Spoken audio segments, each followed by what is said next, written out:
Cycle मार्च आज पर्यावरण को बचाने के लिए, प्रदूषण को भगाने के लिए हमारे माननीय तेज प्रताप यादव जी जो पर्यावरण मंत्री हैं, उनके नेतृत्व में बिहार के पूरा छात्र और नौजवान एकत्र हुआ है। लिखा हुआ है प्रकृति क्रोध में है, उसका आदेश लाए हैं, हम लेकर धरती माता का संदेश आए हैं। नमस्कार, मेरा नाम प्रेम है और आप लाइव स्ट्रीट देख रहे हैं। मंत्री तेज प्रताप यादव अक्सर साइकिल चलाते हैं, लोगों से अपील भी करते हैं कि साइकिल चलाइए, स्वस्थ रहिए। देखिए, आज 2 अक्टूबर है, गांधी जयंती के दिन मंत्री तेज प्रताप यादव अपने आवास से, जहां रहते हैं तेज प्रताप यादव, वहां से साइकिल मार्च निकालेंगे। देखिए, जो लोग हैं वो भी तैयार हैं, एनसीसी के कैडेट हैं और देखिए किस तरीके से तमाम जो छात्र राजद भारत के हैं, तमाम लोग काफ़ी उत्साहित हैं और आज साइकिल मार्च निकाला जाएगा। काफ़ी लोग हैं, आज साइकिल मार्च निकाला जा रहा है।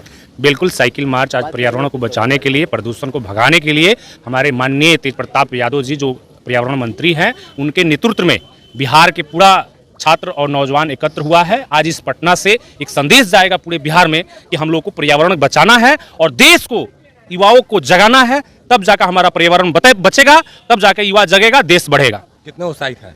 बहुत उत्साहित है। आज देखिए, जितने डीएसएस के हैं, छात्र है, युवा है, सभी लोग एकत्र हुए हैं और एक मंच पर राहुल यादव जी के नेतृत्व में, तेज प्रताप यादव जी के नेतृत्व में पूरा युवा मार्च करने को तैयार है। साइकिल तैयार है, माननीय मंत्री जी का इंतजार हो रहा है। हम लोग उत्साहित होकर निकलेंगे यहाँ से। चलिए, उत्साहित होकर निकले।